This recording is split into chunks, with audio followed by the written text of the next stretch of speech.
Hello everyone. आज का अपना जो नेक्स्ट टॉपिक था थायराइड ग्लैंड, जो अपने फर्स्ट वीडियो में पार्ट 1 पढ़ चुके हैं। पार्ट 2 में अपने पढ़ने वाले थे रिलेशन ऑफ थायराइड ग्लैंड। में रिलेशन अपने पढ़ चुके थे। एक डायग्राम दिखाना है मुझे आपको बेसिक सा, ठीक है। तो वो डायग्राम मैं आपको दिखाती हूँ। ये देखो, आप ये डायग्राम देखो एक बार, है ना, ठीक है। जैसे ये डायग्राम है, इस डायग्राम के अंदर रिलेशन, ये है थायराइड ग्लैंड, ठीक है। ये है जैसे ये ट्रांसफर सेक्शन मैंने काट रखा है यहाँ से, ठीक है, नेक रीजन से। तो मुझे क्या क्या ऊपर से दिख रहा है, जब मैं उसको ऊपर से देख रही हूँ तो मुझे यही चीज़ें दिख रही है। Thyroid gland first of all पीछे ईसोफेगस, ये पोस्टीरियर है, ये एंटीरियर है। ईसोफेगस, ट्रैकिया, ट्रैकिया के अराउंड जो आगे थायराइड ग्लैंड है वो दिख रही है। अब थायराइड ग्लैंड के रिलेशन देखें तो एंटीरियरली इसकी क्या क्या मसल आ रही है। जो ये बड़ी सी मसल है स्टेनो थायराइड, देन इसके स्टेनोहायोइड, और साइड के अंदर सुपीरियर वैल्यू ऑफ ओमोहायोइड।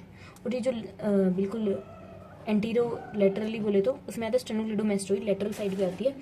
एंड इसके पीछे ईसोफेगस पोस्टीरियर रिलेशन के अंदर, और पोस्टीरो लेटरल रिलेशन में आता है इसकी कैरोटिड शीथ, ठीक है। कंटेंट होता है इसका internal jugular vein, common carotid artery and vagus nerve. ये बेसिक सी बात हो गई, ठीक है। और ये जो स्कर्ट सेक्शन के अंदर उसके पीछे पैराथायरॉइड ग्लैंड भी तो होती है ना, तो सुपीरियर पैराथायरॉइड ग्लैंड भी अपने स्कर्ट सेक्शन में अपने को पीछे दिखाई देती है। ये इसके बेसिक से रिलेशन जो मैंने पीछे वीडियो में बताए थे, इस डायग्राम से इजीली क्लियर हो जाएंगे। ये थायराइड ग्लैंड है, स्टेनोथायराइड है, sternohyoid muscle in front of the neck में जो प्रेजेंट हो, स्टेनोक्लीडोमेस्टोइड लेटरल साइड में, है ना। एंड ये बेसिक सी हो गया, ये एक सुपीरियर पैराथायरॉइड ग्लैंड हमको विजिबल होती है। और जो कैरोटिड शीथ के पीछे होता है ना, ये सिंपैथेटिक ट्रंक है। ये जो मैंने येलो कलर से बना रखा है ना, ये सिंपैथेटिक ट्रंक है। एंड इसके आगे होता है एंसा सर्वाइकलिस। इसके रेशमी कैरोटिड शीथ का पर्टिकुलर अलग टॉपिक है, ओके। इसके बाद हमने पढ़ते हैं थायराइड ग्लैंड की blood supply of thyroid gland, okay. अब हमने पढ़ते हैं blood supply of thyroid gland, okay. अब हम पढ़ते हैं ब्लड सप्लाई। ब्लड सप्लाई में इसमें मैंने आपको बोला था कि मेनली मैंने आपको इसके रिलेशन बताए थे एपेक्स और बेस पे। तो इसमें होता है सुपीरियर थायराइड आर्टरी और इन्फीरियर थायराइड आर्टरी, ठीक है। अब ये किस किस की ब्रांच है उसके लिए एक डायग्राम जो मैंने बनाया है वो आपको मैं दिखाती हूँ, ठीक है। अब ये डायग्राम देखो आप, ये है थायराइड ग्लैंड, साइड से मुझको ऐसे दिख रही है, ठीक है। तो ये देखो ऊपर से आ रही है सुपीरियर थायराइड आर्टरी, किसकी एपेक्स की रिलेशन में है ना, ये सुपीरियर थायराइड आर्टरी। जो ब्रांच किसकी है, एक्सटर्नल कैरोटिड आर्टरी की, ठीक है। जो एक्सटर्नल कैरोटिड आर्टरी है वो सुपीरियर थायराइड आर्टरी ब्रांच देती है, अपने को ये बात पता है। उसकी काफ़ी ब्रांचेस है, एक सेपरेट वीडियो होगी ना। अब जो ये एक्सटर्नल सुपीरियर थायराइड आर्टरी है वो एपेक्स पे आके दो ब्रांच या फिर डिवीजन में डिवाइड हो जाती है, एक एंटीरियर ब्रांच, एक पोस्टीरियर ब्रांच। जो पोस्टीरियर ब्रांच है और एंटीरियर ब्रांच है, तो सेम थायराइड ग्लैंड इधर भी होगी एक, उस सेम थायराइड ग्लैंड की एंटीरियर ब्रांच के साथ एनास्टोमोस कर लेगी, ठीक है। अब नीचे देखो, इन्फीरियर थायराइड आर्टरी कहाँ से आती है।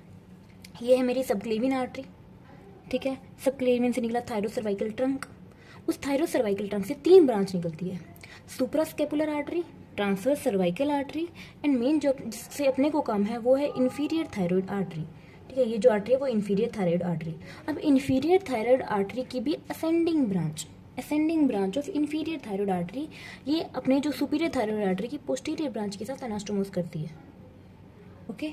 तो 2 एनास्टोमोस अपने देखने मिलेगी, एक जो एंटीरियर ब्रांच दूसरी वाली की एंटीरियर से करेगी, और पीछे पोस्टीरियर ब्रांच एंड ये इन्फीरियर थायराइड आर्टरी की जो ascending branch of inferior thyroid artery, ये ascending branch of inferior thyroid artery, ठीक है। बेसिक से नर्व है। अभी कैरोटिड शीथ है ना, इसके यहाँ रिलेशन। अभी मैं एक डायग्राम बताऊँ तो जो इसमें नर्व सप्लाई है वो भी बहुत बेसिक से नर्व सप्लाई है इसकी। जो ना यहाँ पे वेगस नर्व है, अब इसका कैरोटिड शीथ का कंटेंट है ना वेगस नर्व, ये इसका व्यू अलग है। तो उसमें वो अपने एक और व्यू में जब फ्रंट से देखते हैं ना, बिल्कुल फ्रंट से, तो उसमें अपने को दिखती है। अब जो इसकी नर्व सप्लाई है ना, वो इसी मिडल सर्वाइकल गैंग्लियन से मेनली होता है, और पार्टली उसमें सुपीरियर इन्फीरियर सर्वाइकल गैंग्लिया। इतनी कोई खास बात नहीं है, बस इसमें एक ये बात है कि जैसे इसका कंटेंट है वेगस नर्व, तो वेगस नर्व दूसरे व्यू में अपने को यहाँ दिखेगी पैरेलल, तो उससे आएगी एक सुपीरियर लैरिंजियल, नीचे की रिकरेंट लैरिंजियल ब्रांचेस आती है, ठीक है। वो एक BDC के में डायग्राम दिया हुआ है, ठीक है। तो वो सब वेगस नर्व साइड से आती है, ऊपर उसकी ब्रांच आती है एक सुपीरियर लैरिंजियल, नीचे आती है रिकरेंट लैरिंजियल। वो अपने वेगस का जब पढ़ते हैं ना पूरे वेगस नर्व, तो उसमें पढ़ते होते हैं, ठीक है। अब नेक्स्ट अपना टॉपिक आता है Venus drainage, okay. Next topic अपने वीनस ड्रेनेज। ये सारे डायग्राम टू डायग्राम कवर हो जाते हैं, टॉपिक इसमें इतना लिखने की जरूरत नहीं होती, ठीक है। अब ये वीनस ड्रेनेज देखते हैं थायराइड ग्लैंड का। अब ये देखो, इसके अंदर क्या है कि ये अपनी थायराइड ग्लैंड है। इसमें 3 तरीके से, जैसे upper part, middle part and the lower, part of the thyroid gland, अलग अलग जगह से ड्रेन किया जाता है। तो जैसे एक होता है superior thyroid vein, middle thyroid vein and inferior thyroid vein. जो superior thyroid vein upper part of the lobe of the thyroid को थायरॉइड से इंटरनल जुगुलर वेन में ड्रेन करेगी। ये क्या है? सुपीरियर थायरॉइड वेन जो इंटरनल जुगुलर वेन में ड्रेन करती है। मिडल थायरॉइड वेन जो भी किस में ड्रेन करेगी? इंटरनल जुगुलर वेन में। जो इसमें लोअर पार्ट ऑफ जो इस्थमस है उसको जो करती है वो ड्रेन करती है, इसका नाम है इन्फीरियर थायरॉइड वेन। वो ड्रेन किस में करती है? राइट एंड लेफ्ट ब्रेकियोसिफेलिक वेन के अंदर। किसमें? राइट एंड लेफ्ट ब्रेकियोसिफेलिक वेन के अंदर। और कभी कभी या फिर एक और वेन छोटी सी वेन मिलती है जिसका नाम है, जो मिडल एंड इन्फीरियर के बीच मिलती है, जिसका नाम है coachers when. Okay, coachers when. ये अपनी बेसिक सी है इसकी वेनस ड्रेनेज।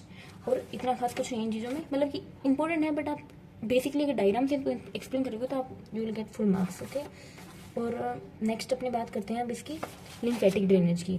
इसका लिम्फेटिक ड्रेनेज जो है ये इसका लिम्फेटिक ड्रेनेज, ठीक है। तो ये है अपनी thyroid gland. Okay, thyroid gland के अंदर मेनली ये ड्रेन करते हैं upper deep cervical lymph node and lower deep cervical lymph node के अंदर, ठीक है। और उसमें डायरेक्टली भी कर सकते हैं ड्रेन, या फिर आइदर थ्रू इन ये जो लिम्फ नोड्स हैं उनके थ्रू, है ना। तो ये थायरॉइड ग्लैंड है। थायरॉइड ग्लैंड पे यहाँ पे आगे प्रेजेंट है, यहाँ पे वो लेरिंग्स है, तो प्री लेरिंजियल नोड्स, और साइड में हमें जुगलो डाइगेस्ट्रिक, जुगलो ओमोहायोइड नोड्स, और यहाँ पे है ये प्री ट्रेकियल, ट्रेकिया के से पहले ना, pre tracheal, pre laryngeal, pre tracheal, ये दो नाम तो याद ही रखना ना, जुगलो ओमोहायोइड नोड्स। उसके बाद है ये पैराट्रेकियल, ट्रेकिया के साइड्स में। तो जो लोअर पार्ट है वो इसके अंदर ड्रेन करता है पैराट्रेकियल के अंदर, एंड ये प्री ट्रेकियल के अंदर अपर पार्ट है वो किस में ड्रेन करता है? ये प्री लेरिंजियल में। फिर ये दोनों मिलकर किस में करते हैं? जुगलो डाइगेस्ट्रिक में। इधर वाले करते हैं जुगलो ओमोहायोइड के अंदर, ठीक है। और ये ओवरऑल करेंगे अपर वाला अपर डीप सर्वाइकल लिम्फ नोड में, नीचे वाला lower deep cervical lymph node में। तो ये अपने हो जाती है इसकी लिम्फेटिक ड्रेन। अब अपने पढ़ते हैं थायरॉइड ग्लैंड अपने पूरी पढ़ चुके हैं। अब इसके पढ़ते हैं अपने क्लिनिकल बेसिक से क्लिनिकल जो अपने पहले पढ़ते थे, जैसे goitre, swelling of thyroid gland. Okay, बहुत ही सिंपल है, आपको पॉइंट्स लिखने जरूरी होते हैं, बट कि हाँ अपने टाइप में वो लिखें। Goitre, swelling of thyroid gland. Second is thyroidectomy, मतलब कि थायरॉइड को रिमूव, सर्जिकल रिमूवल थायरॉइड, तो थायरॉइडेक्टोमी। अब एक बात है, एक होती है सब टोटल थायरॉइडेक्टोमी, मतलब कि जिसमें अपने पूरी थायरॉइड ग्लैंड नहीं निकालते। तो जो पीछे का पार्ट होता है, पोस्टीरियर पार्ट होता है थायरॉइड ग्लैंड, जैसे ये थायरॉइड ग्लैंड कुछ इस तरीके से थी ना, ऐसे थी, है ना। तो इसमें से आगे से अपने निकाल दिया, पीछे का पोस्टीरियर पार्ट छोड़ दिया, बिकॉज वहाँ पे क्या प्रेजेंट है? पैराथायरॉइड ग्लैंड, ताकि पैराथायरॉइड ग्लैंड पे कोई फर्क ना पड़े, मतलब उससे अपनी उससे जो नहीं हार्मोन है उसका इनबैलेंस ना हो, तो अपने बहुत बार पीछे छोड़ देते, उसको बोलते हैं सब टोटल थायरॉइडेक्टोमी, है ना, थायरॉइडेक्टोमी, ठीक है।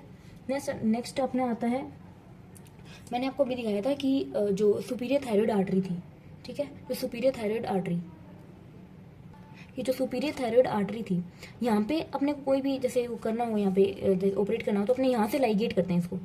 Site of ligation of artery ये होती है, ठीक है, ताकि इससे क्या हो, जो अपने जो लेरिंजियल नर्व है ना, उसमें एक्सटर्नल लेरिंजियल नर्व भी होता है, अपने आगे से वैगस नर्व में बढ़ेंगे, उसमें इंजरी ना हो, उसमें कोई दिक्कत ना हो, इसके लिए अपने इस साइड से इसको लाइगेट करते हैं, ठीक है। नेक्स्ट अपने पढ़ते हैं अब हाइपोथायरॉइडिज्म। हाइपोथायरॉइडिज्म मतलब कि थायरॉइड के हार्मोन का सिक्रीशन क्या कम हो गया। इसमें होता है, एक होता है क्रिटिनिज्म, ठीक है, जो इन्फेंट्स में देखने को मिलता है। एक होता है मिक्सोइडिमा, जो आपको अडल्ट में देखने को मिलेगा, ठीक है। ये बातें अपने को जनरली पता होती है, पॉइंट्स बनाने होते हैं इसमें क्लिनिकल के अंदर।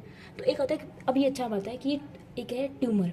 अगर थायरॉइड ग्लैंड का ट्यूमर हो जाता है, तो ट्यूमर होगा तो मतलब साइज, उसका ग्लैंड का साइज बढ़ेगा, तो जो साइड की जो स्ट्रक्चर्स है वो कंप्रेस होगी, तो उसके जो साइड की स्ट्रक्चर जब कंप्रेशन होता है उनका, तो क्या क्या देखने को मिलता है? अगर ट्रैकिया का कंप्रेशन हो जाता है, ट्रैकिया का कंप्रेशन अगर हो जाता है, तो अपने को देखने को मिलता है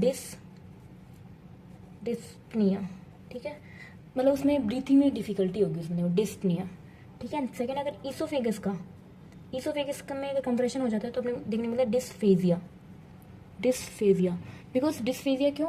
क्योंकि इससे अब सोलोइंग में डिफिकल्टी होगी, ईसोफेगस में कहाँ कंप्रेशन हो जाता है। अगर रिकरेंट लेरिंजियल नर्व, जो नीचे से मैंने बोली जो inferior thyroid gland inferior thyroid artery से साइड से निकलती है, वहाँ पे जो रिकरेंट लेरिंजियल नर्व उसका अगर कंप्रेशन हो जाता है, तो देखने को मिलता है डिस्फोनिया। ओके, इस डिस्फोनिया के अंदर क्या होता है? होर्सनेस ऑफ वॉइस में होर्सनेस, मतलब अजीब सी आवाज़ हो जाएगी, ठीक है। ये बेसिक से क्लिनिकल थे, ओवरव्यू था थायरॉइड ग्लैंड का, जो हमने 2 वीडियो में पढ़ा है। और थैंक यू सो मच।